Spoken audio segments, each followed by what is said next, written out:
વચ્ચે આકર્ષણ થઈને ખેંચાઈ જાય. એવો જેમ બરફના ટુકડા ગ્લાસના પ્યાલામાં મૂકો, કાચના લોખંડના સ્ટીલના, તો બહાર ભેજને કેવું પડે તું ઠરવા આવજે અહીંયા, એ જાતે ઠરતું જાય, પછી ટીપા બાજે, પછી રેલા ઉતરે, પછી ખાબોચિયું થાય. એ એની મેળે થયા જ કરે. કેવી ઠંડક જોરદાર છે એવું કન્ડેન્સેશન જોરદાર થયા કરે. કોઈને કરવું પડે ખરું? નહીં, મેં તમે ચા બનાવવાનું ઉદાહરણ વારંવાર આપો છો ને, એ દાખલો છે. એ દાખલો મેં જોયો કે મેં તપેલીમાં પાણી મૂક્યું, ચા મૂકી એક બાજુ ખાંડની બરણી મૂકી, દૂધ મૂક્યું, ચૂલો સળગાવીને બધું એમને રહેવા દીધું તો ચા ન બની. હા, રેવા દેવાથી ના બને, ઉકાળવાથી બને. આ તો ઉકાળ્યું તો ખરું પાણી, તો પાણીનું બાષ્પીભવન થઈ ગયું પણ ચા ન બની. હા, એવું બની શકે. એટલે એમાં શું છે કે જ્ઞાનની જરૂર છે. જ્ઞાન આપણો એક એવિડન્સ છે કે તમને ચા બનાવવાનું જ્ઞાન હોવું જોઈએ. એ જ્ઞાન એ આપણો ભાગ છે અને ક્રિયા એ બીજા તત્વોનો ભાગ છે. એ બધાનું સામે કાળ એક તત્વ હોય છે, ક્ષેત્ર એક તત્વ હોય છે. એ બધા તત્વો ભેગા મળીને પછી કાર્યો થાય છે. તો પણ ભેગા કરવા પડે સંજોગ કે આપ મેળે થઈ જાય. મારો એકચ્યુઅલી કેવું છે કે તમે જે કહો છો ને હું કરું છું, એ ભ્રાંતિ છે. આ પુરુષોત્તમ ભેગા કરે તો ચા બને કે? પુરુષોત્તમને સંજોગ મળે છે બધા. આમાં કેવું છે કે આમાં એવું દેખાવ એવો ઊભો થાય છે, ભ્રાંતિ એનું નામ કહેવાય કે હું કરું છું એવું ભાવ ઊભો થઈ જાય છે. બાકી પુરુષોત્તમ પોતે જ સંજોગ છે. અને સંજોગો એ સૂક્ષ્મ રૂપે છે. જેમ આપણા શરીરમાં કારેલાનો પરમાણુ હોય ને, તો કારેલાનું શાક કોઈ વાડીમાં ઉગ્યું હોય, કારેલાનો છોડવામાં કારેલા ઉગ્યા હોય, ત્યાંથી શાક વાળીને ત્યાં જાય, ત્યાંથી આપણા ઘરે ખરીદવા જાય, ત્યાં થેલીમાં લઈને આવે, પછી સમારીને શાક બનાવીને પછી આપણા પેટમાં જાય. તે પરમાણુ ત્યાંથી ખેંચાઈને અહીંયા આવે છે. એમાં બીજા મસાલો તો પાછા ભેગા કરવા, એ નૈમિતિક છે. એ નૈમિતિક છે બધું. આમ શું છે, નાનકડું નિમિત્ત દેખાય છે કે આમ મૂક્યું મેં આમ કર્યું, પણ ખરેખર આ હાથને જે શક્તિ આવી ને તે પરાધીન વસ્તુ છે. લખવા હોય ને કે મારાથી ચમચી ઉપાડાતી નથી, હાથ હલતો નથી કે છે. બોલો, ત્યાં અહંકાર પછી ઠૂસ થઈ જાય કે હું કરી શકતો જ નથી. એટલે આમાં શું છે, સંજોગોના મિલનથી સંસાર વ્યવહાર ચાલે છે. અહંકાર પોતે ભ્રાંતિથી કે છે હું કરું છું. અને અજ્ઞાન, નરસિંહ મહેતા જેવા બોલ્યા ને હું કરું, એ જ અજ્ઞાનતા. આ સંસારમાં આને અજ્ઞાન, આને જ કહેવાય છે. કરે છે કોણ જાણતો નથી અને માને છે હું કરું છું. અને એટલા બધા સંજોગો છે કે આત્મા સિવાય બધું સંજોગો છે. આ પુરુષોત્તમભાઈ એને વિચાર, વાણી, વર્તન, ક્રિયાઓ, હાલવું ચાલવું, પ્રમાણ નાખવું, બધું સંજોગ સ્વરૂપ છે. બોલો, એમની આપણે બે ક્રિયાઓ એવી ન કે આ વરસાદ પડવું છે તો એ કુદરતી ક્રિયા થાય છે કે પાણીનું બાષ્પીભવન થઈ, વરાળ થઈ, ઉપર ચડે, વાદળા બને, વાદળામાંથી પાછો વરસાદ આવે, તો એમાં સંજોગો છે આપમેળે ભેગા થાય છે. જ્યારે ચા બનાવવામાં છે પુરુષોત્તમ છે નિમિત્ત બને છે સંજોગો ભેગા કરવા માટે. અને એ ભેગા કરે, દૂધ, ચા, ખાંડ બધું પાણીને ઉકાળે તો ચા બને. એ નૈમિતિક કરતા બને છે. પણ નૈમિતિક શબ્દ એટલે માટે કહીએ છીએ કે એમાંય સંજોગો મળે તો તમે નાખી શકો. તે દાડે તમે બરણી ખોલો ને કે ચાને ભૂકી ખલાસ થઈ ગઈ છે, એટલે તમે દુકાનમાં લે તો કે આજ તો દુકાન બંધ છે. એટલે સંજોગો જ ખૂટી પડે છે. એટલે ટૂંકી વાત શું છે, સંજોગોના મિલન વગર બનતું જ નથી. તમને વિચાર આવો એ સંજોગ છે, હાથ ઉપાડીને નાખો તે સંજોગ છે. સંજોગોથી જ કામ થયું છે. એમાં અહંકારને ભ્રાંતિ ઊભી થાય છે કે મેં જ કર્યું, હું કરું તો જ થઈ શકે, અને નથી કરતો તો નથી થતું, એ ભ્રાંતિ ઊભી થાય છે.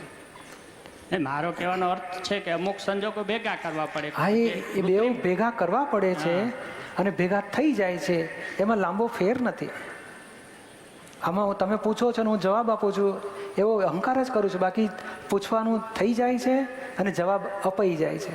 આ ભ્રાંતિ એવી ઊભી થાય છે કે મેં પૂછ્યું પછી તમે જવાબ આપ્યો, પણ એ ભ્રાંતિ છે. પણ આ રેકોર્ડેડ છે, પ્રી રેકોર્ડેડ છે. પ્રી રેકોર્ડેડ એટલે ટાઈમ થાય ને, કોમ્પ્યુટરનો ટાઈમ થાય એટલે પેલું સિગ્નલ ઓટોમેટિક શબ્દો નીકળશે. આ બાજુ ઓટોમેટિક નીકળે એવું છે. અહંકારને ભ્રાંતિ થાય છે કે મેં પૂછ્યું પછી મને જવાબ આપ્યો, મને બચાવીએ. એ ભ્રાંતિ એ સમજવા માટે જ આપણે વાત કરીએ છીએ કે આ કેટલું બધું પરાધીન છે. જન્મ્યો, ગર્ભમાં આવ્યો ને ત્યારથી ઠાઠડીમાં જતા સુધી આટલી પોતાની સંડાસ જવાની સ્વતંત્ર શક્તિ નથી. એ પણ આપણે શરીરમાં બે પ્રકારના અવયવો હોય છે ને, કે એક અવયવો છે સ્વતંત્ર ક્રિયાઓ કરે છે, જેમ કે હૃદયનું ધબકવું છે, શ્વાસોશ્વાસની ક્રિયા છે, લોહીનું પરિભ્રમણ થવું, પાચન ક્રિયા છે. આ ક્રિયાઓ સ્વતંત્ર ક્રિયાઓ છે. જ્યારે મારે હાથથી કે પગથી કોઈ ક્રિયા કરવી હોય તો એ પરાધીન ક્રિયા છે. તો એ સ્વતંત્ર ક્રિયા એટલે છે સ્વૈચ્છિક. આપમેળે થયા કરે છે અને પરતંત્ર ક્રિયા છે એ અવયવ દ્વારા કરવામાં આવે છે. એ આપમેળે છે. એ જે કરી રહ્યો છે ને, ધારો કે હાથને હલાવ્યો તો કોણે હલાવ્યો હાથને? તમે કહેશો હું હલાવું છું, પણ હુંને કોણ હલાવે છે? આત્માને તો કોઈ નહીં, નહીં. પુરુષોત્તમ હલાવે ને એમ. એમ નહીં. હવે આત્માની વાત બાજુ મૂકો ને. મેં ઘડિયાળ પહેરી, મારા હાથે જ પહેરીને કે છે, પણ મેં પહેરીએ, મેને કોણે પહેરાવડાવ્યું? મેને કોણે કરાવડાવ્યું કહો? જેમ હાથ પરાધીન છે ને, અંદરના અવયવો ઓટોમેટિક કામ કરે છે ને, એવું આ ઓટોમેટિક ઈચ્છા ઊભી થાય છે. ઘડિયાળ પહેરવી છે, ઈચ્છા એ પરાધીન છે, પહેરાય છે તે પરાધીન છે. ભ્રાંતિ ફક્ત પોતે માને છે કે હું કરું છું. કારણ શું છે કે જેમ થિયેટર હોય, એમાં એક માણસ કામ કરતો જુઓ તમે કે એણે કર્યું, તો એ બોલો એક વખત એને રેકોર્ડિંગ થઈ ગયું હશે, પછી દેખાય છે ને સ્ક્રીન પર. હા, એવું આ રેકોર્ડિંગ પહેલાં થઈ ગયું છે. બરાબર. અમુક ઓટોમેટિક દેખાય છે, અમુકમાં કરીએ છીએ એવું દેખાય છે, પણ બંને પ્રી રેકોર્ડેડ જેવું છે, સંજોગોને આધીન. એક્ઝેક્ટ સંજોગોના આધારે છે. અને એ ભ્રાંતિ જો જતી રહે ને તો તમે જ્ઞાની થઈ જાઓ. બોલો, હું બોલું છું છતાં હું બોલતો નથી એવું ભાન રહેવું, એ મોટી જ્ઞાની પદની અનુભવ કહેવાય. હા, બોલી રહ્યા છે, તમે બધા કહે છો કે તમે જ બોલો છો, હું કઈ રીતે શું બોલું છું એને હું ખરેખર બોલતો નથી, હું જાણકાર છું. આ કોણ બોલે છે એને હું જાણી શકું છું, માટે હું આનાથી જુદો છું. પણ ભ્રાંતિ એવું દેખાડે કે ના તમે જ બોલો છો. મને એવો અજ્ઞાનતા, મને અહંકાર હતો ત્યાં સુધી એવું જ લાગતું હતું કે હું જ બોલું ને, અને કેવું સરસ બોલું છું. પછી ખબર પડી કે અમુક જગ્યાએ લોચા પડે ને ત્યારે ખબર પડે કે ભાઈ આપણે બોલવા ગયા આપણે બફાઈ ગયું હતું. ત્યારે ખબર પડે કે આપણે 10 વખત બોલ્યા, એમાં 9 વખત આપણે બોલ્યા માનતા હતા, 10મી વખત મારાથી નથી થયું, માટે 10 વખત હું ખરેખર કરતા નહોતો, માટે પ્રૂવ થયું. સમજાય છે ને? વાળા પ્રફુલ્લ એ છે મૃત્યુ થયા પછી મોક્ષ મળે છે ખરો? ના, મૃત્યુ પછી કોઈ દાડો મોક્ષ ના મળે. જય સચિદાનંદ. હા, મૃત્યુ એટલે શું? જન્મ્યા પછી મરવાનું, બરાબર. અને મર્યા પછી મોક્ષ મળતો નથી ખરેખર. આત્મજ્ઞાન થાય ને પછી એને મૃત્યુ થતું નથી. એને લાગે કે આ દેહ છૂટો થાય છે, હું તો મરતો જ નથી, અને હું મરતો નથી એવો અનુભવ જેને રહે દેહ છૂટવાની સ્થિતિમાં, એનો મોક્ષ થાય. પછી કે હું મરી જાઉં છું એને એવું જેને ભાન રહેતું હોય ને એનો મોક્ષ ના થાય. આપણે પિતૃદોષ લાગે છે? તમે કહો છો જો મોક્ષ મળે છે તો પિતૃદોષ શું છે? ભૂત પ્રેતનું વળગણ છે એ કેટલે અંશે સાચું છે કે માત્ર માનસિક છે? પિતૃદોષ જુદી વસ્તુ છે. આખી પિતૃઓ કોઈ નડતું નથી. આપણા કર્મ બાંધ્યા છીએ, આપણે ફળ ભોગવીએ છીએ. પિતૃઓના કર્મ એમણે બાંધ્યા હશે એ ભોગવશે, આપણે કંઈ લેવા દેવા નથી. એક ભવના પિતૃ જુદા, ગયા ભવના પિતૃ જુદા, એના આગલા ભવના પિતૃ જુદા. શું લેવા દેવા આપણે? આપણે આપણા છોકરા જોડે લેવા દેવા નથી હોતું. હમણાં 1 કલાક વડો ને તો છોકરો કહે છે તું મારો બાપ નહીં, હું તારો છોકરો નહીં, હું તારો વકીલમાં રાખી નાક કટ્ટી કરાવીશ. લ્યો, આપણો છોકરો આપણા વિરુદ્ધમાં બેસી જાય. એટલે આ ભ્રાંતિથી આ સંબંધો ઊભા થયા છે. આપણે મારીને વળગાડીએ છીએ. કે પિતૃને કાંઈ લેવા દેવા નથી. પિતૃદોષથી કંઈ આપણો સંસાર બગડતો નથી, મોક્ષે બગડતો. આપણા અજ્ઞાનથી સંસારમાં ભટકીએ છીએ. આપણને જ્ઞાન થવાથી આપણે મોક્ષે જઈ શકીએ, કોઈ રોકી નહીં શકે, એની ગેરંટી. અને ભૂત પ્રેત જુદી વસ્તુ છે. એ તો ભૂત એ દેવગતિના જીવો છે. જેમ વ્યંતર દેવો કહેવાય છે, જેમ અંબા માતાજી બધા સાત્વિક દેવો છે, એવા બીજી જાતના દેવો છે ભૂત. અને પ્રેત એ અવગત્યો આત્મા કહેવાય, જે એક દેહ છોડી દીધો, બીજો દેહ મળ્યો નથી, અધ્વચ એને અવગત્યો જીવ કહેવાય, એને પ્રેત કહેવાય છે. એ 15 વર્ષ 5 વર્ષ કંઈક હોય, પછી હિસાબ પૂરો કરીને પછી બીજો જન્મ મળી જાય ને. એટલે એ માનસિક નથી. એટલે કે લાખમાં 1-2 કેસ સાચા હોય છે, એ કરેક્ટ હોય છે, અને બાકીની સાયકોલોજી ઇફેક્ટ. હા, એટલે સાચું પણ છે, અને ઘણું ખરું માનસિક લોકો પીડા ભોગવે છે.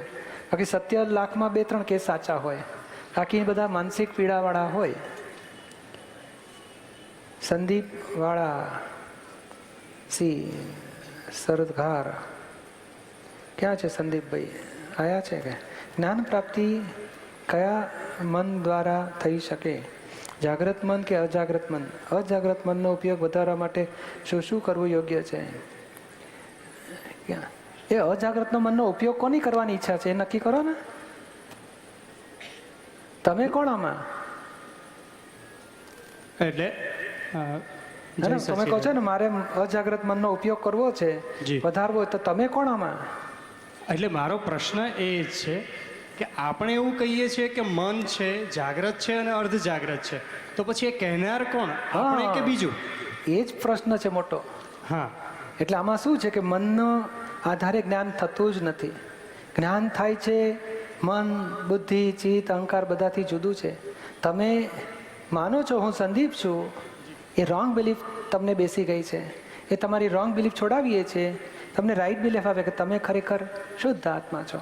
તમારાથી અંતસ્કરણ જુદું છે, બાહ્યકરણ જુદું છે, બધું બહુ જુદું છે. પણ તમારી રોંગ બિલીફના આધારે બધું કર્મ બંધાયા અને કર્મમાંથી પછી અંતસ્કરણ બાહ્યકરણ બધું ઊભું થાય છે. એટલે મુખ્ય વસ્તુ શું છે કે હું જે આપણું અસ્તિત્વ તો છે, જીવ માત્રનું અસ્તિત્વ તો હોય છે, એને પોતાના વસ્તુત્વનું ભાન નથી કે હું ખરેખર શું છું, કોણ છું. એ તમને પોતાને જ ભાન આપીએ છીએ કે તમે પોતે જ આત્મા છો. બાકી અંતસ્કરણ એ મન, બુદ્ધિ, ચિત્ત, અહંકાર જુદા છે, વાણી, વર્તન, બાહ્યકરણ બધું જુદું છે. સમજાય છે ને? આને લેવા દેવા નથી. આપણે મનથી બહુ, આપણે કૃષ્ણ ભગવાન ગીતામાં કહ્યું છે ને, ઇન્દ્રિયથી ઉપર મન છે, મનથી ઉપર બુદ્ધિ છે, બુદ્ધિથી ઉપર અહંકાર છે, અને અહંકારથી ઉપર આત્મા છે. તે આત્મા સીધો જગાડીએ છીએ અહીંયા. અહંકાર, બુદ્ધિ, મન બધું બાજુમાં રહી ગયા, બધા બાયપાસ થઈને આત્મામાં આવી ગયા. હા, પણ આપણે એવું તો અને તો જ સ્વીકારી શકીએ કે જો એ આપણું મન માનતું હોય. ના, એ તો હમણાં આપણે શું છે, જ્ઞાન નથી મળ્યું ને ત્યાં સુધી આપણને લાગે મન માને છે, મન માને તો આપણે સ્વીકારીએ. એવું નથી. મન વસ્તુ આ તો જેમ જેમ તમને અનુભવ થશે ને ત્યાં કે મનમાં અવળા વિચારો આવી શકે, સવળા વિચારો આવી શકે. એનું એ સિવાય મનનું કોઈ કામ જ નથી.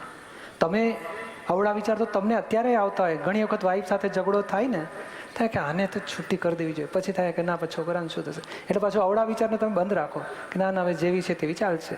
બોલો, આપણા જ મનને આપણે અવળું બતાડે છે છતાં માનતા નથી. એટલે આપણા મનથી આપણે જુદા છીએ. મન અવળું પણ બતાડે, ઘણું સવળું પણ બતાડે છે. સવડાવણા આપણે એમ માનીએ છીએ કે હું વિચારું છું, અવળામાં એમ થાય કે મન બહુ ખરાબ વિચાર કરે છે, ત્યારે જુદા પડી જઈએ. પણ ખરેખર તમે જુદા જ છો. અવળા અને સવળા વિચારો મનનું તોફાન છે. તમે એને જાણનાર તરીકે જુદા છો. પણ આપણે એ કેવી રીતે નક્કી કરી શકીએ કે આ જે વિચાર આવે છે એ અવળો કે સવળો છે? એ આપણી પાસે પેલી બુદ્ધિ ખરી ને, એ બુદ્ધિ કે છે આ ફાયદો એને સવળો કે છે, નુકસાન પછી? કરનાર એને અવળો કે છે.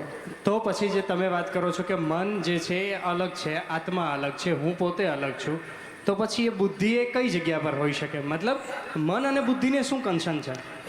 એકચ્યુઅલી શું છે કે આ જે દેહ દેખાય છે ને ક્રિયા કરતો, જી એને બાહ્યકરણ કહેવાય છે. જી જેમ આપણે પાણી પીધું, અહીં ધારો કે આ ખૂણા ઉપર પાણીનો જગ પડ્યો હોય અથવા તો પેલું કન્ટેનર પડ્યું અને એમાંથી પાણી પીવા જાઓ તમે, તો દેહને લોકો જોઈએ કે જોઈ સંદીપભાઈ પાણી પીએ છે, પણ દેહની ક્રિયા પાણી પીવાની પાછળ એ બાહ્યકરણ કહેવાય છે. દેહની ક્રિયા દેખાય છે ને, એની પાછળ અંતસ્કરણ હોય છે.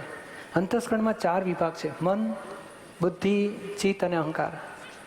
હવે મન, બુદ્ધિ, ચિત્ત, અહંકારથી આગળ તમે જુદા છો. હજુ હવે થાય છે શું કે ભાઈ દેહમાં તરસ લાગે છે, એટલે દેહના પરમાણુ પછી ફૂટે, ઇન્દ્રિયોમાં અસર થાય. એ તો પેલું મન પછી બતાડે પાણી પીવું છે, તો વિચાર આવે છે ને, એ મનનું ફંક્શન છે. અને પછી ચિત્ત ત્યાં જોવા જાય છે. ચિત્ત ક્યાં જશે તો પાણી ક્યાં મળે છે, તો કે ત્યાં પેલું એ લોકોએ બાટલા મૂક્યા છે, ગ્લાસ બધું ત્યાં છે પેલા ખૂણામાં. એ ચિત્તે જોયું હોય તો શોધી કાઢે, તો કોઈને પૂછે તો પેલી બાજુ છે, પણ એ ચિત્ત શોધે છે ક્યાં હશે. હવે ચિત્તનું ફંક્શન અને મનનું ફંક્શન. મનનું ફંક્શન વિચાર, ટેમ્પલેટ બતાડવા, અને ચિત્તનું ફંક્શન વિઝ્યુલાઇઝ કરવું. પછી બુદ્ધિ નિર્ણય લેનારી ત્રીજી છે. બુદ્ધિ નિર્ણય લે છે કે હમણાં નથી ઉઠવું, ખરાબ લાગશે, અથવા તો કે ચાલો જરા જઈ આવીએ, વાંધો નહીં, બધા ઉઠબેસ તો ચાલે છે. એટલે ખરાબ લાગશે, સારું લાગશે, બધું બુદ્ધિ નિર્ણય કરે છે. અને બુદ્ધિનો નિર્ણય લેવાયો કે ઉઠવું છે, તો અહંકાર એમાં સહી કરે છે. પાર્લામેન્ટરી સિસ્ટમ જેવું છે.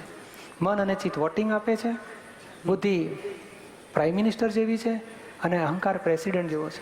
એ સહી કરે કે હા ઉઠો, એટલે અંતસ્કરણમાં ડિસિઝન આવી ગયું કે હા ઉઠો, પછી આ ધોકડું ઊભું થશે. અને ધીમેથી પાછું ક્યાંથી જવું ત્યાં પાછું અંતસ્કરણ કામ કરશે કે અહીં પગ વાગી જશે, અહીં પગ મૂકો, અહીં વાંધો નહીં આવે. એમ કરતાં કરતાં પાણી પીવા જશે. અને આ બંને અંતસ્કરણ અને બાહ્યકરણ એને જાણનાર તમે આત્મા છો. પણ તમે અજ્ઞાનથી માનો છો કે હું સંદીપભાઈ છું, એટલે તમે પાછું એને પ્રતિષ્ઠિત આત્મા કહેવાય છે, વ્યવહાર આત્મા. એટલે એમાં રહીને તમે માનો છો કે હું ઊભો થયો, મેં પાણી પી લીધું. પણ હું ઊભો થયો તે દેહ ઊભો થાય છે. મેં નક્કી કર્યું કે ના ના હમણાં જ પાણી પી લો છે, નક્કી બુદ્ધિ કરે છે. એટલે ઇન્દ્રિયો, અંતસ્કરણના કાર્યોને તમે પોતાના માનો છો. જે કૃષ્ણ ભગવાને ગીતામાં કહ્યું કે પરધર્મ છોડીને તું આત્મધર્મમાં આવ. તો આ બધા પરધર્મ એની મળે કામ કરી જ રહ્યા છે. ઇન્દ્રિયો, અંતસ્કરણ, અને પોતે તમે માનો છો કે હું ઉઠ્યો, મેં વિચાર્યું, મેં નિર્ણય કર્યો, હું ચાલીને ગયો. કોકની ક્રિયાને તમે પોતાને માથે લો છો, અને એ ભ્રાંતિ કાઢી નાખો તો તમને જાગૃતિ ઊભી થાય. કહો સંદીપભાઈ ઉઠ્યા, સંદીપભાઈનું અંતસ્કરણ કામ કરે છે, સંદીપભાઈનું બાહ્યકરણ કામ કરે છે, અને હું તો આત્મા છું, જ્ઞાતા દ્રષ્ટા છું. બરાબર છે દીપકભાઈ. આજે તમે મને વાત કરી હું સમજુ છું જાગ્રત મન વિશેની તમે વાત કરી. બરાબર. મારો એની સાથેનો જ કન્સર્ન બીજો ક્વેશ્ચન છે, અર્ધ જાગ્રત મન એ કેવી રીતે કામ કરે છે, અથવા તો એનો ઉપયોગ વધારવા માટે શું કરવું? હવે એ અર્ધ જાગ્રત મન કોણે નક્કી કર્યું છે? કારણ આજના સાયકિયાટ્રિકોએ અથવા મનોવૈજ્ઞાનિકોએ શોધખોળ કર્યું કે મન, જાગ્રત મન, અર્ધ જાગ્રત મન, સુષુપ્ત મન. પણ આધ્યાત્મિક ભાષામાં મનનું જુદા જુદા ફેઝિસને આ લોકોએ જુદા જુદા નામ આપ્યા છે. બાકી મન એક જ પ્રકારનું છે. કેવી રીતે હોઈ શકે? એનું કારણ છે જી. કે એ લોકો ચિત્તને ઓળખી શકતા નથી, બુદ્ધિને, અહંકારને જો વિગત વધારે વધી શકી જ નથી એ લોકો પાસે. એ લોકો મનનું જ કે છે સુષુપ્ત મન, જાગ્રત મન, અર્ધ જાગ્રત મન. પછી કે સબકોન્શિયસ માઇન્ડમાં તમને આવું થઈ ગયું. તમે નાના હતા ત્યારે તમને સબકોન્શિયસ માઇન્ડમાં આવું થઈ ગયું, એટલે તમે અત્યારે આ ઉંમરે તમને આટલું ભોગવટો આવે છે, સફરિંગ આવે છે. ભાઈ એ લોકો થિયરી ડેવલપ કરી છે. પણ જ્ઞાનીની ભાષામાં જો કહીએ ને તો સબકોન્શિયસ નામની વસ્તુ જ નથી, એ માઇન્ડ જ છે. પણ માઇન્ડની પાછળ બુદ્ધિ, ચિત્ત ને અહંકાર છે ને, એની ડિટેલ એ લોકો પાસે નથી.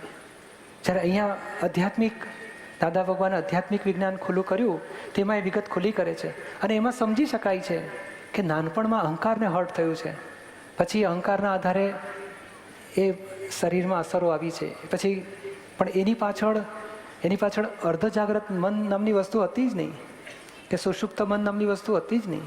એ મન પોતે જ ડિસ્ચાર્જ પરિણામ છે. દાદાનું બહુ સુંદર છે, બોલો 1150 પાનાની 2 ચોપડી છે મન, બુદ્ધિ, ચિત્ત, અહંકાર ઉપર. એની ડિટેલ સ્ટડી કરી જોજો. કારણ આ શું છે કે આપણી પાસે અર્ધ જાગ્રત મન માટે ગૂંચવાડો જ છે. એની પાસે કોઈ ક્લિયર સ્થાન નથી કે એની કોઈ, એ લોકો ગણે છે ખરું, એ લોકો થિયરી ડેવલપ કરી છે, નો ડાઉટ કરેક્ટ છે, પણ એ સ્થિતિ ખરેખર અહંકારની સ્થિતિ હોય છે, અમુક ભાગ ચિત્તની માટે છે, અમુક ભાગ બુદ્ધિ માટે છે. પણ એ અંતસ્કરણની વસ્તુ નથી સમજી શકતા, એટલે લોકોએ મનના સ્વરૂપને કે આ ફિઝિકલ માઇન્ડ છે, આ કોન્શિયસ માઇન્ડ છે, આ સબકોન્શિયસ માઇન્ડ છે, અનકોન્શિયસ માઇન્ડ છે, એવું એ લોકોએ સેટિંગ કરી નાખ્યું. પણ એ સેટિંગ કરવાથી સૂક્ષ્મ અહંકાર, સ્થૂળ અહંકાર કે બુદ્ધિ, એ બધાને વિશે ચિત્તને માટે કે બધાને એ લોકો ફંક્શન તો કરી જ રહ્યા છે અંદર. મન, બુદ્ધિ, ચિત્ત, અહંકાર, સૂક્ષ્મમાં અહંકાર છે, સૂક્ષ્મમાં બીજી પણ બુદ્ધિ છે. એ બધું રહસ્ય એ લોકો પાસે નથી. જે દાદા ભગવાને બધા જ ફેઝિસની ફોડ પાડ્યા છે. પણ એ બુદ્ધિનું ફંક્શન છે તે લોકો સબકોન્શિયસ માઇન્ડ કહે તો ચાલી જાય. કારણ બુદ્ધિનું કે સબકોન્શિયસ, એ લોકો તો એક મન કરતાં બીજી વસ્તુ છે કે જે આવી બધી અસરો પકડી રાખે છે, એવું પ્રૂવ કરે છે, તો એ પ્રૂવ થઈ શકે. પણ જેથી કરીને આ બુદ્ધિ છે કે સબકોન્શિયસ માઇન્ડ છે, એ લોકો પાસે જવાબ નથી. જ્યારે અહીંયા અમે જવાબ બતાડીએ છીએ કે ભાઈ આ સબકોન્શિયસ માઇન્ડ નામની વસ્તુ જ નથી, આ બુદ્ધિના અમુક ફેઝિસ છે, અમુક ચિત્તના ફેઝિસ છે, અમુક અહંકારના ફેઝિસ છે, એને જ આ લોકોએ જુદા જુદા નામ પાડ્યા છે. બરાબર છે. તો એક એવું પણ કહેવાય છે કે આ જગતમાં જે કોઈ પ્રાણીઓ છે એમાં એક મનુષ્ય પણ પ્રાણી છે, જે બુદ્ધિ જેવી પ્રાણી છે, અને મનુષ્યની બુદ્ધિ એ સબકોન્શિયસ માઇન્ડ સાથે સંકળાયેલી છે. બોલો. તો બરાબર છે. જે મેં કથન કીધેલું કદાચ મારી દ્રષ્ટિએ મેં વાંચેલું છે એટલે હું કદાચ એવું માનું છું કે સાચું હશે. બરોબર છે. અને આઇન્સ્ટાઈન જે વર્લ્ડના મહાન વૈજ્ઞાનિક બની ગયા, એવું કહેવાય છે કે પોતે 100% બુદ્ધિનો જે ઉપયોગ હતો એમાંથી માત્ર 2.7% એમણે ઉપયોગ કરેલો, જ્યારે સામાન્ય માણસ 0.1% લઈને 0.7% ઉપયોગ કરી શકે છે. તો પછી હમણાં તમે જે મને વાત કરી કે સબકોન્શિયસ માઇન્ડ જેવું કંઈ છે જ નહીં, અથવા તો એ અલગ પ્રકારથી છે, એટલા માટે જ મારે પૂછવું પડ્યું તમને અત્યારે સ્પેસિફિકલી કે એનો ઉપયોગ વધારવા માટે શું કરવું. તો પછી આઇન્સ્ટાઈને 2.9% કે 2.7% જેનો બુદ્ધિનો ઉપયોગ કરેલો, તો બાકીનો ઉપયોગ કેમ કોઈ મનુષ્ય નથી કરી શકતા? એનું કારણ છે ને, શું આવરણ છે બધું. કેવી રીતે? જેમ માટલા ઢાંકેલું હોય પ્રકાશની ઉપર, તો બધું આવરણ જ કહેવાય ને. પછી થોડું કાણું પડે તો થોડું આવરણ તૂટે છે. તો આ બુદ્ધિનો ઉપયોગ કર્યો આઇન્સ્ટાઈને, એવું આપણી પાસે સ્ટેટમેન્ટ છે. જ્ઞાનીની દ્રષ્ટિ શું છે? તમે ડૉક્ટર હો કે એન્જિનિયર હો, તો તમારી બુદ્ધિનો તમે કેટલો ટકો, અડધો ટકો ઉપયોગ કરો છો. અને આજે આપણા જેવા ડૉક્ટરો, બોલો ડૉક્ટરની દુનિયામાં કેટલી કેટેગરી હશે ડૉક્ટરોની, અને દરેક બોલો આંખના ડૉક્ટર હોય ને તો બિગિનિંગથી માંડીને ટોપ આંખના ડૉક્ટર સુધી કેટલી કેટેગરી હશે, તો બોલો બધામાં આપણે ક્યાં છીએ? તો ઓનલી 0.1, 0.2%. તો એ આધ્યાત્મિક ભાષામાં એમ કહેવાય છે કે આત્મા ઉપરનું આવરણ તૂટ્યું છે, એનું જ્ઞાન દર્શન આટલું જ પ્રગટ થયું છે આંખના ડૉક્ટર તરીકેનું. તો ડૉક્ટરી જ્ઞાન પ્રગટ થાય છે. એટલે આ આઈન્સ્ટાઈન ખોટી વાત નથી, પણ આ લોકો બુદ્ધિથી આટલું શોધી શક્યા છે. તો બુદ્ધિનો પ્રકાશ એ આત્માના પ્રકાશ, આવરણવાળો આત્માનો પ્રકાશ એને બુદ્ધિ પ્રકાશ કહેવાય છે. આપણે અહીંયા આગળની વાત કરીએ કે ભાઈ આત્માનો જ પ્રકાશ છે, પણ થ્રુ આવરણ નીકળે છે એટલે બુદ્ધિ કહેવાય છે. એ થોડુંક જ આવરણ તૂટ્યું છે એટલે થોડોક જ પ્રકાશ નીકળે છે. આત્માના અનંત પ્રદેશો છે, અનંત જ્ઞાન ધરાવે છે એક આત્મા, પણ એનો બધા જ પ્રદેશો પર આવરણ છે. થોડું જે ભણ્યો છે એટલું જ્ઞાનનું આવરણ તૂટ્યું છે. એન્જિનિયર થાય છે, ડૉક્ટર થાય છે, મનોવૈજ્ઞાનિક થાય છે, આર્કિટેક્ટ થાય છે, કમ્પ્યુટર સાયન્ટિસ્ટ થાય છે, પણ થોડુંક આવરણ તૂટવાથી. અને આ લોકો એને શોધી શક્યા કે ભાઈ 0.5% વાપરે છે, 2.7% વાપરે છે. અને બોલો હવે એ વધારવાની શક્તિ કેવી રીતે વધી શકે એનો રસ્તો બતાડું તમને. જી. તો આ સત્સંગમાં બોલો હું મારી જાતને માનું કે હું જ્યારે આવ્યો આ સત્સંગમાં તો હું કશું જ જાણતો નહોતો આધ્યાત્મિક સંબંધી, ન તો વ્યવહારિક જાણતો, ન તો આધ્યાત્મિક જાણતો, ન તો ધાર્મિક પણ જાણતો. ફક્ત સત્સંગ સાંભળવાથી રોજ મને નવી નવી વાત મળતી ગઈ, દાદાની વાણીમાંથી, દાદાના પ્રત્યક્ષ સત્સંગ નિરૂમાની સાથે રહીને. તો કરતાં કરતાં આજે હું એ જગ્યાએ આવી શક્યો છું કે ગમે તેટલા પ્રશ્નો ઊભા થાય છે ને તો મારી પાસે એના સોલ્યુશનો હોય છે.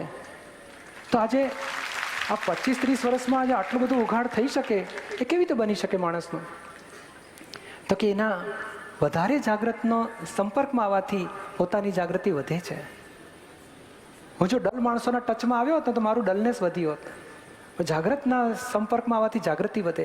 અથવા બીજા શબ્દોમાં કહીએ કે મનુષ્ય માત્રને સૂઝ નામનો એક અજવાળું હોય છે. એ સૂઝ બીજા સૂઝવાળાના સાથે ટચમાં રહે ને તો પોતાની સૂઝ વધતી જાય. અને સૂઝમાંથી પછી અહંકાર ઊભો થાય છે, અહંકારમાંથી બુદ્ધિ ઊભી થાય છે, બુદ્ધિમાંથી પછી મન ઊભું થાય, ચિત્ત ઊભું થાય. એ બધું પછીના પરિણામો છે. પણ મૂળ સૂઝ નામનું તત્વ એને દર્શન કહેવાય છે. સૂઝ, જીવ માત્રને સૂઝ પડે જ. આવડું કુરકુરિયું હોય ને ત્યાં પાણીની ધાર પર જાય પછી જો પડી જવા છે એટલે પાછું આવતું જાય. એને સૂઝ પડે છે. એને અમે સૂંઘે ને કે આ તો વાસી છે, નહીં ખવાય તો ના ખાય. એ સૂઝ નામનું તત્વ, સૂઝ નામનો પ્રકાશ દરેક જીવ માત્રને હોય. અને સૂઝમાંથી હવે સૂઝને બહુ સૂઝ થોડા પ્રમાણમાં સૂઝ ખુલ્લી થઈ છે મનુષ્યોની, પણ એ સૂઝ વધી શકે. તમે જે અનકોન્શિયસ એટલે કે અજાગ્રત મનનો ઉપયોગ કહો છો ને, તો અમે એમ કહીશું કે તમે આ સત્સંગમાં આવો ને અને દાદાના વાણી, સત્સંગ, જ્ઞાનના પરિચયમાં આવો, તમારી સૂઝ વધતી જશે. એ સૂઝ વધતી એટલી બધી વધશે કે તમને કેટલા બધા પ્રોબ્લેમના સોલ્યુશન આજ સુધી તમે નથી લાવી શક્યા એ તમને ફટાફટ લાવી શકશો. તે તમારી સૂઝ વધે છે, એ તમારું જ્ઞાન વધે છે. સૂઝ અને જ્ઞાનને પછી અનુભવ દશા કહેવાય છે. સૂઝને સમજણ કહેવાય છે, જ્ઞાનને પછી અનુભવ કહેવાય છે. એ સૂઝ અને જ્ઞાનમાંથી અહંકાર, બુદ્ધિ, મન, ચિત્ત અને પછી વર્તન બધું પછી ઊભું થાય છે. એટલે આમાં શું છે કે આધ્યાત્મિક અને આ ભૌતિક વિજ્ઞાન અને આધ્યાત્મિક આમ પેરેલલ જાય છે. પેરેલલમાં એ લોકો જેમાં ઇમેજ એક વસ્તુ હોય, અહીંયા ઇમેજ પડતી, ઇમેજ ઉપરથી એ લોકો શોધે છે આવું હશે, આવું હશે, આવું હશે. તો જ્ઞાની ઇમેજને બદલે ઓરિજિનલ વસ્તુને ખુલ્લી કરે છે કે ભાઈ હકીકત આ છે, એમાંથી પછી આવું બન્યું છે. સમજાય છે આપને? જી. આભાર. જય સચ્ચિદાનંદ. બળદેવભાઈ, અમદાવાદ.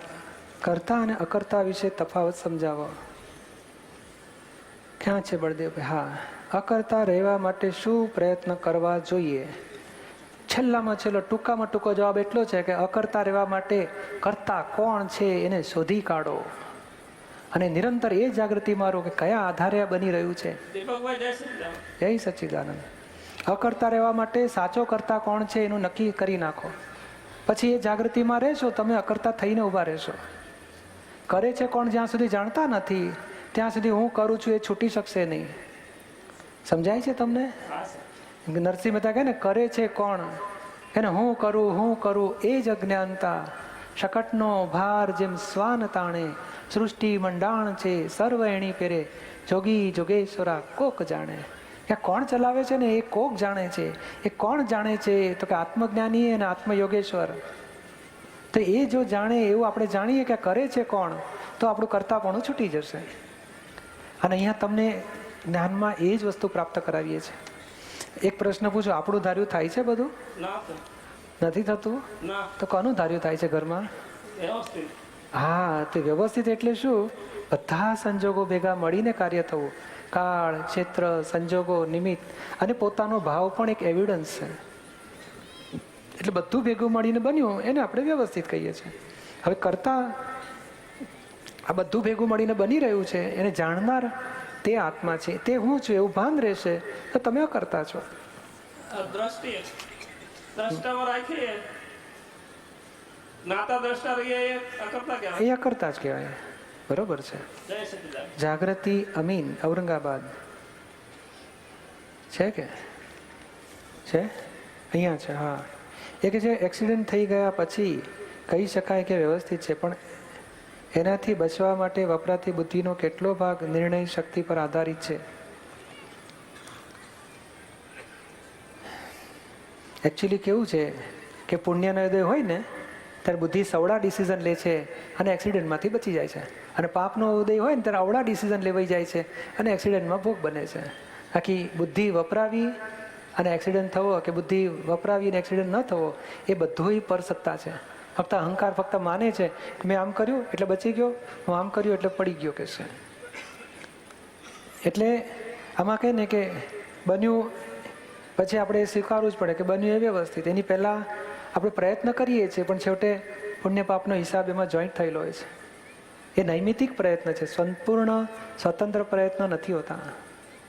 મને એવું થાય છે કે આપણે મનુષ્ય યોનિમાં આવ્યા એના માટે કે કશુંક આપણને જે ખરાબ રસ્તા પર ના જવા માટે આપણે રોકવાની બુદ્ધિ સૂઝે છે, તો આપણને લાઈક એનો સુબુદ્ધિ બી સૂઝતી હોય ને તો અમુક ટાઈમે લાઈક એના બધા એની ઢાલ બનાવી દે કે ભાઈ હા ભરેલો માલ છે કરીને પોતાને જે કરવું એ કરે ને પછી વ્યવસ્થિત કરીને એની આળસ પાછળ છુપાઈ જાય. આમાં કહું છે આપણે દુરુપયોગ કરવાની જરૂર નથી. સૌની જવાબદારી પર જે કરવું હોય તે કરે. આપણે મોક્ષે જવું છે કે લોકોને મોક્ષે પહોંચાડવા તમારા? એ તો આપણે જો તો પછી પોતાની સેફ સાઈડ કરો ને. આપણે એ માણસ આવી ભૂલ કરે છે માટે કોઈક માણસે ખાડામાં પડ્યો આપણે જોયું એટલે આપણે પછી ચાલીને ખાડામાં પડવું ના. એટલે મને આપણે કેવી સાવચેતી રાખીએ છીએ કે આ ખાડામાં પડ્યા આવી રીતે ચાલીને તો આપણે સાવચેતી જાઓ બાજુમાંથી. એના અનુભવ ઉપરથી આપણને અનુભવ થયા બરાબર લો અને આપણે ભવિષ્યમાં ફેરફાર કરો. આપણે દુરુપયોગ ના કરીએ એવી જાગૃતિમાં આવો. એના દોષ જોવા જેવું નથી, એ ઊંધું ચાલે છે. એને બદલે પ્રાર્થના કરો કે હે ભગવાન, દાદા ભગવાન, એમને સદબુદ્ધિ આવો, એ સવડી સમજણ ગોઠવે, દુરુપયોગમાંથી છૂટે, એ કૃપા કરો. બાકી બીજું કશું જ કરવા જેવું નથી. એમને ગુનેગાર જોવા જેવા નથી અને આપણે મેં અકળામણ કરવા જેવી નથી. દીપકભાઈ, એમાં આપણે નાના બાળકને અવળું કશું કરતું હોય તો આપણે એને સમજાવીએ તો એ એની સમજણમાં ફિટ થાય અને પછી એ નિર્ણય કરે છે કે ના આ સાચું છે અને મને આ રસ્તે જવું છે. તો અલ્ટિમેટલી લાઈક એમાં એની નિર્ણય શક્તિ પરમ દિવસે તમે સત્સંગમાં એક ભાઈને કહ્યું હતું કે લાઈક એનો પરોપકારના માટે મન અને ચિત્ત વોટ એવર લાઈક એનું બધું તમારું એમાં લગાવી દો કરીને.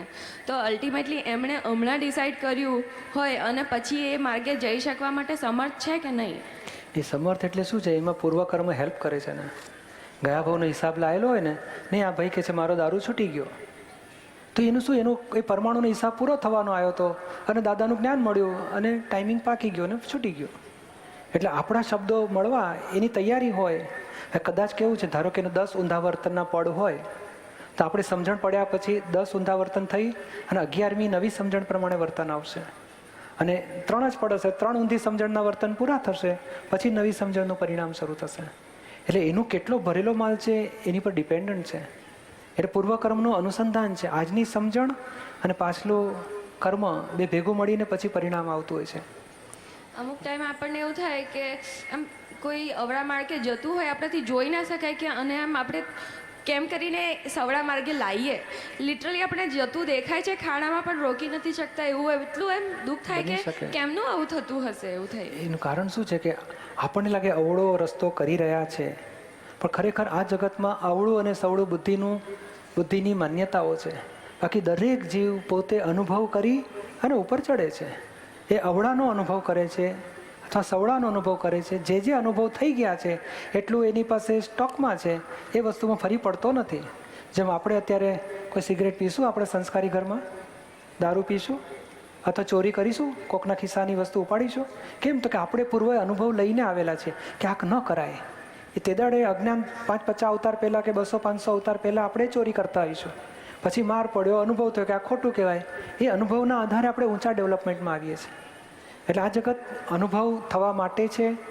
દરેક ખરાબ વસ્તુ કે સારી વસ્તુ એ બુદ્ધિ પછી શોધખોળ કરે છે કે બધાને નુકસાન થાય છે માટે ખરાબ કહેવાય, બધાને હિતકારી છે માટે સારું કહેવાય.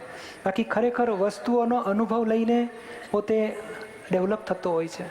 એ ડેવલપ થતાં જગતની બધી વસ્તુઓનો અનુભવ થાય ને પછી આત્મા તરફ વળે છે કે આમાં કશામાં સુખ નથી, સાચું સુખ આત્મામાં આવવું છે. અને આત્માનો અનુભવ શરૂ થાય ને એટલે પછી મોક્ષના પગથિયા ચડીને મોક્ષે જતો રહે છે. આ જગતની હકીકત છે. એટલે અનુભવ, નાનું છોકરું તમે કહેશો બંધ કર બેટા બંધ કર, તો એ હાથ ગાલશે ને ઊંધું કરી જ નાખશે.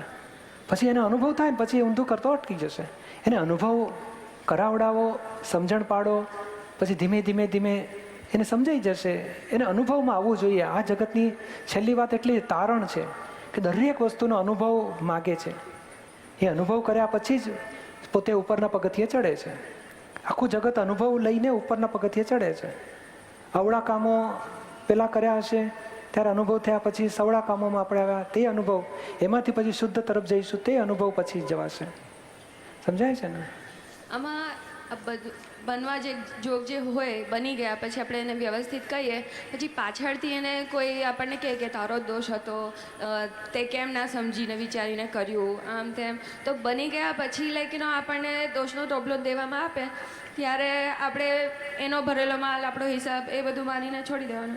છોડી દેવાનું નહીં, જાગૃતિને માથે નાખવાનું. તમે શું કામ માથે લો છો? હા, બરાબર. જેણે ભૂલ કરી એને માથે નાખવાનું કે જો બેન તારા પરાક્રમ જો કેવા આયા, ભૂલનો અને કોણ ભોગવે છે ત્યારે તું જ ભોગવું છે, તારી જ ભૂલ. અને ઉપકાર છે, અરીસો આપણને બતાડતો હોય કે તમારા કાન ઉપર કચરો ચોંટ્યો છે તો અરીસાને તોડી નાખવો જોઈએ કે ફેંકી દેવો જોઈએ કે ઉપકાર માનવો જોઈએ? બરાબર. તો આપણો અહીં જાય કે પેલા અરીસા ઉપર જાય છે? તો આ જીવતા માણસો અરીસા જેવા છે, ઉપકાર માનો. અને આપણને બતાડે છે, આપણે જેનો માલ છે એને બતાડે કે જો તારી ભૂલ છે સાંભળ, અને તું નક્કી કર ભવિષ્યમાં આવી ભૂલો કરવી નથી. બસ આટલું જ જ્ઞાન સમજવા માટે જ વાત છે. એક્ઝેક્ટલી મારું બી એવું જ છે. બીના બની ગઈ પછી એના ઉપર લાંબુ ખેંચવા કરતાં આપણે આગળના માટે એવું કહી શકીએ, ટકોર કરી શકીએ કે ભાઈ ઓકે આ આપણે થયું તે ખોટું થયું અને ભવિષ્યમાં ના રિપીટ થાય એની આપણે ભાવના રાખી શકીએ. બરોબર છે. પણ આમાં કદાચ છે ને તમે સમજી ગયા ને સામો ના સમજે તો બે ચાર વખત બોલી નાખશે.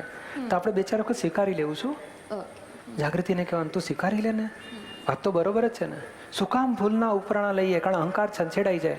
જો દાખલો આપો, દાદા શું કહેતા, 10 વર્ષ ચોરી કરી હોય આપણે, પકડાયા નહોતા, પછી પકડાયા, પછી પકડાયા નહીં પણ સત્સંગમાં આવ્યા, સમજી ગયા કે ભાઈ ચોરી કરવી ખોટું છે, બંધ કરી દીધી.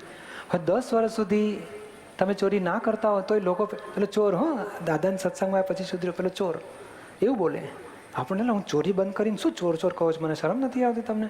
તો કે ના પણ 10 વર્ષ કરી હતી ત્યારે તમને કોઈ સર્ટિફિકેટ આપ્યું હતું ચોર તરીકે? તો કે નહોતું આપ્યું, ત્યાર તો શાહુકાર ગણતા હતા. તો 10 વર્ષ તપ કરો ચોરીના આક્ષેપોનો. બોલો, નહોતું ગુનો કરતા હતા ત્યારે પકડાયા નહોતા, આજે ગુનો નથી કરતા ત્યારે પકડાઈએ છીએ. ત્યારે એમ સમજવું જોઈએ કે મેં પહેલાં કરેલું એ જે આજે પકડાયા માટે જમા કરો ને, અને પૂરું થશે ને 10 વર્ષ ચોરીના પડઘા પડશે 10 વર્ષ સુધી, પછી ધીમે ધીમે એ બંધ થઈ જશે. સમજાય છે તમને?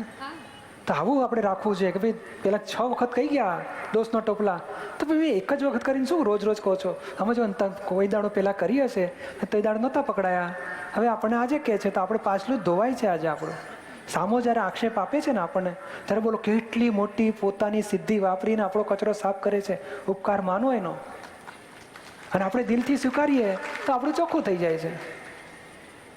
સમજાય છે ને? જય સચ્ચિદાનંદ.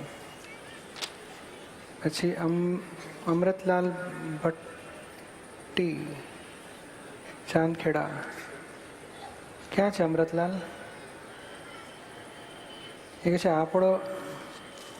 આપણે જન્મ્યા અને મરીશું ત્યાં સુધી આપણા હાથમાં કશું જ નથી.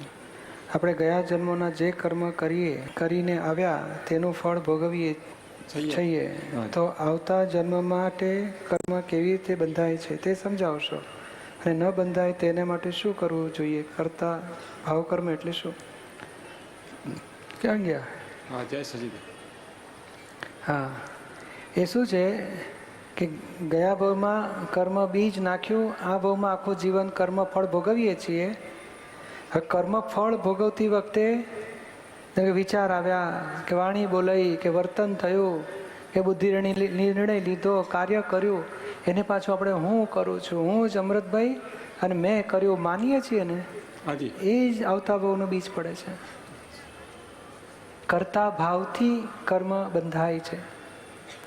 કર્મ ફળ ભોગવતી વખતે હું કરું છું એ કરતા ભાવથી નવું કર્મ બંધાય છે. સમજાયું તમને? હાજી આજે આજે થાય ને, મેં પ્રશ્ન પૂછ્યો જી અને પછી મને જવાબ આપ્યો, મેં કર્યું, તો મેં પૂછ્યું ચાલુ જ. હવે અમૃતભાઈ જુદા છે, તમે જુદા છો. અમૃતભાઈ આખી જિંદગીના બધા કાર્યો અમૃતભાઈ કરે છે અને તમે કહો છો હું જ અમૃતભાઈ છું ને હું જ કરું છું. એટલે આપણે બંધાઈએ છીએ. હવે આ જ્ઞાન મળવાથી શું થશે? અમૃતભાઈ જુદા, તમે શુદ્ધાત્મા છો, ભાન કરાવીશું. પછી અમૃતભાઈ જે કરે છે એ બધું સાયન્ટિફિક સર્કમસ્ટન્શિયલ એવિડન્સના આધાર થાય છે અને તમે એને જાણનાર જોનાર છો. એ તમને ચાવી બતાડી દઈશું જુદાપણાની, એટલે નવું કર્મ બંધાશે નહીં. બરાબર. સમજાયું ને? હાજી જય સચિદાનંદ. જય સચિદાનંદ. મનીષ અમદાવાદ. મનીષભાઈ કહે છે બધા જ તીર્થંકરો મોક્ષે ગયા, સિમંદર સ્વામી જ કેમ મહાવિદ્ય ક્ષેત્રમાં છે? સિમંદર સ્વામી, આમાં કેવું છે કે ભરત ક્ષેત્ર, આપણું ક્ષેત્ર ભરત ક્ષેત્ર કહેવાય છે. બીજું મહાવિદ્ય ક્ષેત્ર જ્યાં સિમંદર સ્વામી છે. આપણા ક્ષેત્રના 24 તીર્થંકરો નિર્વાણ પામીને મોક્ષે જતા રહ્યા અને હવે ઠેઠ 84,000 વર્ષ સુધી બીજા તીર્થંકર આપણા દુનિયામાં નથી આવવાના. જે પદ્મનાભ ભગવાન પહેલા તીર્થંકર આવતી 24ના શરૂ થશે 84,000 વર્ષ પછી. હવે મહાવિદ્ય ક્ષેત્ર એવું છે કે જ્યાં કાયમ ચોથો આરો હોય છે, કાયમ તીર્થંકરો એક પછી એક થયા જ કરે છે. એટલે સિમંદર સ્વામીને પાછા આવવું પડશે? ના, એ બીજી ક્ષેત્રમાં છે. જેમ અમેરિકાના પ્રેસિડેન્ટ બદલાય એમાં ઇન્ડિયામાં કંઈ ફરક પડે? એના જેવું ઇન્ડિયાના પ્રેસિડેન્ટ બદલાય તો ઇન્ડિયામાં જુદું અને અમેરિકામાં જુદું. એવું આપણું ભરત ક્ષેત્ર કહેવાય, ત્યાં 24 તીર્થંકરો થાય છે. અને મહાવિદ્ય ક્ષેત્રમાં તીર્થંકરોની પરંપરા ચાલુ જ હોય છે. એક તીર્થંકર નિર્વાણ પામીને મોક્ષે જશે તો બીજા તીર્થંકર પ્રગટ થશે. ઓછામાં ઓછા 20 અને વધુમાં વધુ 160 તીર્થંકરો 5 મહાવિદ્ય ક્ષેત્રમાં થતા જ હોય છે. જ્યારે આપણી દુનિયામાં એક જ તીર્થંકર એટ એ ટાઈમ થાય અને પછી બીજા અમુક કાળ પછી બીજા થાય, એમ કરતાં કરતાં 24 જ થાય. નો એક કાળચક્રમાં 24 જ થાય. સમજાયું ને? જય સચ્ચિદાનંદ. જય સચ્ચિદાનંદ. પ્રબોધ રાય સંઘવી એ કહે છે વિજ્ઞાને સાબિત કર્યું છે કે આટલું બ્રહ્માંડ અદ્વૈત એક જ શક્તિનું રૂપ છે અને જે દેખીતો ભાગ છે તારા ગ્રહો વગેરે તેનું ઘનરૂપ છે. તે જ પ્રમાણે આત્મ તત્વ પણ એવું જ હોવું ઘટે તેવી સમજણ છે. તો પછી આ અનંત જીવોમાં આત્માનું વિભાજન કેમ થાય છે? આત્મજ્ઞાન થયા પછી તે વિભાજિત આત્મા અદ્વૈત આત્મ તત્વમાં વિલીન થાય છે કે કેમ? ક્યાં ગયા? હવે જો અહીંયા એવું માને છે, શબ્દ તમે શું કહો છો કે આત્મા તત્વ પણ એક હોવું ઘટે, પ્રૂફ નથી એ લોકો પાસે. જ્યારે જ્ઞાનીઓએ તીર્થંકરોએ પ્રૂફ છે જ એવું સ્પષ્ટ આપી દીધું છે. આ લોકો જો શોધી રહ્યા છે તે ભૌતિક સાધનોના આધારે શોધી રહ્યા છે. હજુ તો આત્મા છે કે નહીં એવું આ ભૌતિક વિજ્ઞાન શોધી રહ્યું છે. જ્યારે આપણું આધ્યાત્મિક વિજ્ઞાન છે આત્મા છે એ અસ્તિત્વ તો અનુભવે છે પોતે, ખાતરી એનાથી આગળ અનુભવમાં આવી ગયેલા છે. એટલે હકીકત શું છે કે હવે જે આપણે આગળની વાત લઈએ કે આજે અનંત જીવોમાં આત્માનું વિભાજન કેમ થાય છે? કારણ અનંત જીવો જુદા જુદા આત્મા છે. અને એક જો આત્મા હોત ને તો રામચંદ્રજી મોક્ષે ગયા તો બધા મોક્ષે જતા રહેવા જોઈએ, તો નથી ગયા. મહાવીર ભગવાન મોક્ષે ગયા તો આપણે બધા રહ્યા છીએ, માટે જુદા હોવા જ જોઈએ. એટલે હકીકત શું છે કે દરેક જીવની આ જ્યારે દેહધારીની અંદર આત્મા જુદો જુદો છે જ, પણ ક્વોલિટીઝ ગુણધર્મ સરખા છે. એટલે સ્વભાવ સરખો છે પણ અસ્તિત્વ નોખા છે. એટલે ગુણની દ્રષ્ટિ એક જ છે, ગુણધર્મ સરખા ધરાવે છે. જેમ 100 વોલ્ટનો બલ્બ હોય બધા, તે હજારો બલ્બ 100ના છે પણ અસ્તિત્વ નોખા નોખા છે. એ જ્યારે પ્રકાશ આપશે રૂમમાં ત્યારે એ જેવો આપશે તેવો બીજો પણ આપશે, કારણ બંને 100ના જ બલ્બ છે. એવું જ્યારે પ્રગટ થાય છે આત્મા, ત્યારે આખું બ્રહ્માંડ પ્રકાશમાન કરે એવું દરેક આત્મા શક્તિ ધરાવે છે નિરાવરણ થાય ત્યારે. પણ અસ્તિત્વ નોખા નોખા છે, માટે એક આત્મા મોક્ષે ગયો, બીજો અત્યારે અજ્ઞાનથી કર્મબંધન ભોગવે છે. એ જ્ઞાન પામશે તો મુક્તિ શરૂ થશે, અને કેવળ જ્ઞાન થશે ત્યારે નિર્વાણ પામીને પછી મોક્ષે પણ જશે. ત્યારે એના જેવો જ અનંત સુખ, અનંત આનંદ, અનંત જ્ઞાન, અનંત શક્તિ એને પણ નિરાવરણ વ્યક્ત થઈ હશે. સમજાય છે ને? હા, તો હવે જે- એ જે તમારો બીજો પ્રશ્ન છે કે આત્મજ્ઞાન પછી વિભાજિત આત્મા અદ્વૈત આત્મતત્વમાં વિલીન થાય છે કે કેમ? હકીકત શું છે? આપણે કહે છે ને અંશ અને અંશી કહે છે ને કે આત્મા પરમાત્મા મળી જાય, તમે આ વિભાજિત આત્મા અદ્વૈત આત્મામાં વિલીન કહો છો. હકીકત શું છે? જેમ 1000 વોટનો બલ્બ હોય, એમાં અજવાળું છે પણ એને બાટલું ઢાંકી દો તો એ પછી અજવાળાનું કિરણ બહાર આવે? હવે આવતું જ નથી. એક કાણું પાડો તો અંશ લાઇટ કહેવાય કે નહીં? પણ અંદર તો સર્વાંશ છે ને.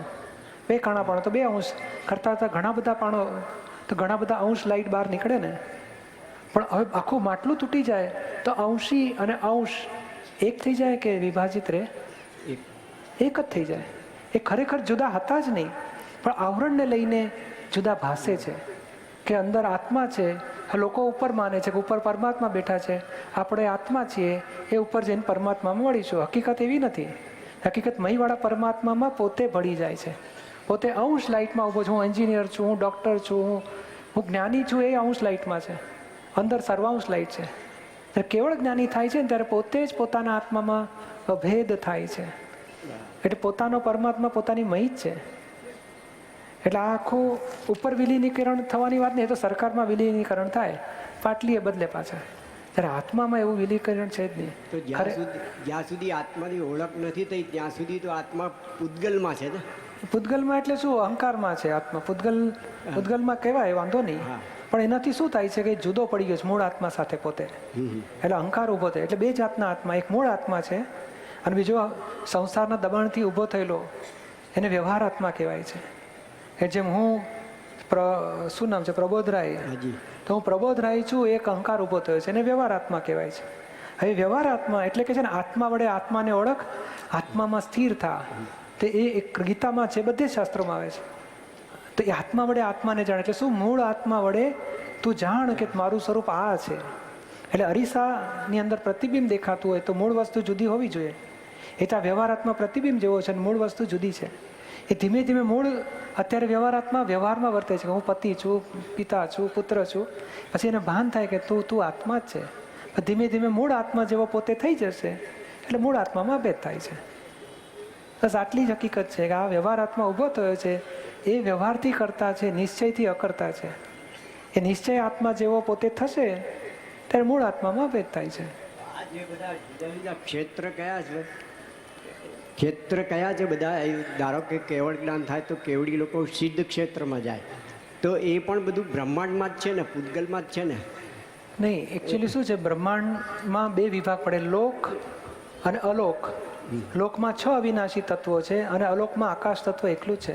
અને લોક અને અલોકના સાંધા ઉપર સિદ્ધ ક્ષેત્ર છે. જ્યારે આ 5 મહાવિદ્ય ક્ષેત્ર એ તો મધ્યલોકમાં છે. અને દેવગતિ બધી બ્રહ્માંડ એટલે લોકની અંદર જ છે. જ્યાં 6 અવિનાશી તત્વો હોય એને લોક કહેવાય. એ 4 ગતિ લોકમાં છે અને મોક્ષ ગતિ લોક અને અલોકના સાંધા ઉપર છે.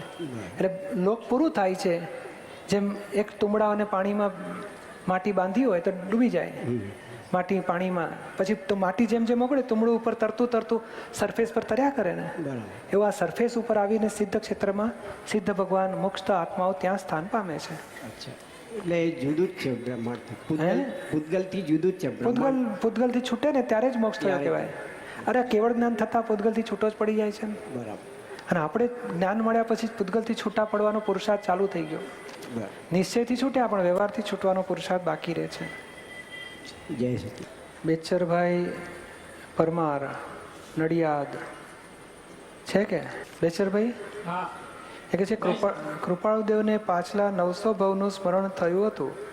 દાદાને કેટલા ભવોનું સ્મરણ હતું? દાદા કહેતા આપણે હું વર્તમાનમાં છું, ભૂતકાળ મને ગૌણ અને ભવિષ્યકાળની મને વિચારણાય નથી. એટલે પોતે પડતા જ નહોતા, એ બોલ્યા નથી ને પડતા નહોતા. પડતાય નથી. હા, ખરું. કહેવાય છે કે દાદાને જે મુમુક્ષુ મળતા હતા તે દરેકના પાછલા ભવો આરપાર દેખાતા હતા. તે ખરી વાત છે? એ હોય શકે ખરું, પણ એ બહુ ઊંડા ઉતરતા નહોતા. કોક દાડો કોકનું બોલી નાખ્યું હોય, ખરું. પણ પછી મૌન થઈ જતા હતા. કારણ શું, આ બધી લોકો વિરાધનામાં પડે અને લોકો લાલચોમાં પડી જાય. હા, અને મુખ્ય વસ્તુ પાછલા ભાવની કિંમત નથી, ક્યાં જવું છે એની વધારે કિંમત છે. ખરું. સમજાય છે ને? હા. હવે કંઈક બસ હવે કંઈક રજૂઆત કરવી છે. શું કેવું છે? ટૂંકામાં કરજો.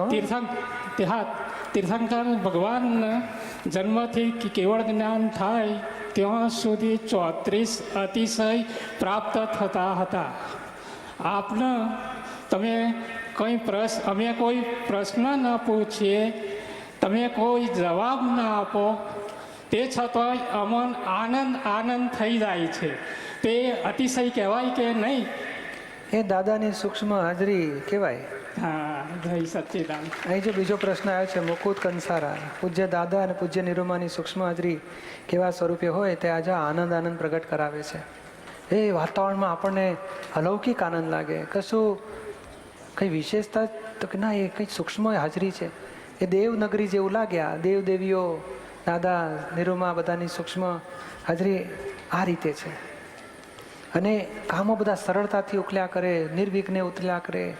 આનંદ આપણને આ સમજણ મળતી જાય, જ્ઞાન આપણું પરિણામ પામીને અનુભવમાં આવતું જાય. એ બધું આપણે સૂક્ષ્મ ગણીએ છીએ. અને સંકેત રૂપે હોય, સ્વપ્ના રૂપે હોય, અથવા તો આવું વાતાવરણની જેમ બરફની હાજરી હોય તો ઠંડક થાય ને, એવું આ બધી હાજરીથી ઠંડક થાય આપણને. સમજાય? મારું શું કહેવાનું હતું દીપકભાઈ, કે અત્યારે મહાવિદ્ય ક્ષેત્રમાં છે ને નિરૂમાન દાદા એવું કહેતા, પણ એમાં એમના ઘણા બધા, આમાં કેવું છે, મહાવિદ્ય ક્ષેત્રમાં હોય ને પણ સૂક્ષ્મ રીતે અહીંયા આવજા કરી શકતા હોય એવી સ્થિતિ ધરાવે છે. કારણ શું છે કે એ સૂક્ષ્મ રીતે બધાને, બોલો એક દાખલો આપો, લંડનમાં એક બેન છે ને ચરણવિધિ બંધ કરી દીધી નિરૂમાના સ્થૂળદેહ મૂક્યા બાદ. 4 દાડામાં એમને સપનામાં આવ્યા, કેમ બંધ કરી દીધી? દીપકભાઈ છે ને જજે ત્યાં ચરણવિધિ ચાલુ કર કે છે. બોલો હાજરી લાગે કે એમને ખબર છે આપણે લોચો માર્યો, ખબર છે એમને. એવો તો કે હજારો પ્રસંગ છે અમારી પાસે કે એક પ્રસંગમાં એમને બધી જ ખબર છે કે શું બન્યું. એક ભાઈ અમે બોમ્બેથી આવી ગયા ને, અમે કહ્યું ભાઈ તું બોમ્બે ધંધો ચાલુ છે, આવજા કરજે.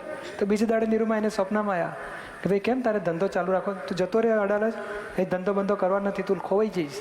બોલો આખો અડાલજ ભેગો કરી દીધો એને. એટલે અમે અદભુત રાખ્યું હતું તો આખું કરી નાખ્યું નિરૂમાએ. એવો તો ઘણા બધા પ્રસંગો છે કે નિરૂમા અને દાદા આપણું ધ્યાન રાખે જ છે અને આપણી ઉપર ખૂબ જ એમનો આશીર્વાદ છે. આપણે ડાયા થવાની જરૂર છે. બરાબર. કૃણાલી, મુંબઈ, એ કહે છે જ્ઞાનવિધિમાં જ્ઞાન આપતી વખતે આપની જાગૃતિ મોટા મહોત્સવમાં ફૂલ ડિગ્રી 356 પર જ હોય કે કેમ? કોમન જ્ઞાન આપે તેમાં કેમ નહીં? આમાં કેવું છે કે દાદાનો માલ છે, હું તો પીરસણીઓ છું, ચમચીથી બધાને પીરસું છું. દાદા તો પૂર્ણ સ્વરૂપે છે જ અને એમની કૃપાથી જ લોકોને પ્રગટ થઈએ જવાનું છે. નિરૂમાએ કહેલું તારે જ્ઞાન આપવાનું ને અમે જોડે રહેવાના છે. એટલે નિરૂમાય રહેશે, દાદાય છે, એટલે એમની કૃપાથી બધાને ઉગી નીકળે છે. શું જાણવું તમારે? ના, તમે મહોત્સવમાં જ કેમ ફૂલ ડિગ્રીમાં રહો છો? એ મારી વાત નથી, દાદા ભગવાનની વાત છે. દાદા ભગવાન એ તે મહોત્સવમાં જે વાત કરીએ છીએ કે દાદા કે છે અમે 3 પૂર્ણ દાદા ભગવાન જોડે અભેદ રહેતા હતા. મહોત્સવ, ગુરુ પૂર્ણિમા, જન્મ જયંતિ અને બેસતું વરસ. તે શા માટે? કારણ તે દાડે પછી લોકો જોડેના વ્યવહાર બંધ હોય. આવો તમે આગળ બેસો, કશું જ નહીં, મૌન, વિતરાગ. તે સંપૂર્ણ વિતરાગ રહે ને બહારના ભાગમાં, ત્યારે મહી દાદા ભગવાન જોડે અભેદ થાય. અને એ દર્શન જ્યારે કરીએ ને ત્યારે પૂર્ણ ભગવાનના દર્શન થવાથી જેવા દર્શન આપણે કરીએ એવા આપણી ઊંચી સ્થિતિના બીજ પડતા જાય. એટલે એનો આપણને ફાયદો મળી જાય. સમજાયું ને? એટલે દાદા ભગવાન માટે છે કે દાદા જ્યારે મોટા મહોત્સવ, એટલે આ 3 મોટા મહોત્સવ, જન્મ જયંતિ, ગુરુ પૂર્ણિમા અને બેસતું વરસ, એ પૂર્ણ દશામાં હોય એવું કહેવા માગે છે. જય સચ્ચિદાનંદ. જ્ઞાનવિધિ લેવામાં આવે તો એક જાતનું બંધન થઈ જાય કે કંઠી બાંધવા જેવું નથી થઈ જતું. ગીતા વંચાય નહીં, દાદાના જ પુસ્તકો વાંચવા પડે, સત્સંગમાં ફરજિયાત આવવું પડે. અને લોકો તો એમ માને કે જ્ઞાનવિધિ મળી એટલે મોક્ષ મળી ગયો, આપણા દુષ્કૃત્યો બધા નિવારી શકાય, કાંઈ કરવાનું રહેતું નથી, આળસુ બની જાય. એવું તો નથી. ના, એવું નહીં થાય. એક પહેલી વાત કે જ્ઞાન લીધા પછી બંધનમાં આવતું નથી. ઉલટાનું જે બંધન હતું એ બંધનને જ એના કારણો ખલાસ કરવામાં આવે છે. જે કારણથી બંધન સંસારમાં ભટકવાનું કારણ હતું, બંધનનું કારણ, એ કારણોને જ નાશ કરવામાં આવે છે. એટલે તમે મુક્તિ પામો છો. એટલે અહીંયા ખરેખર બંધન નામનું વસ્તુ જ નથી. ઉલટાનું તમારે ગીતા વાંચવી હોય તો વાંચજો, પણ અમે શું કહીએ, ચશ્મા પહેરીને વાંચજો. શું દાદાના ચશ્મા એટલે શું? જ્ઞાનની દ્રષ્ટિ રાખીને વાંચજો. નહીં તો બુદ્ધિથી અત્યાર સુધી વાંચતા હતા જ ને, ગીતા હોય કે ગમે તે શાસ્ત્ર.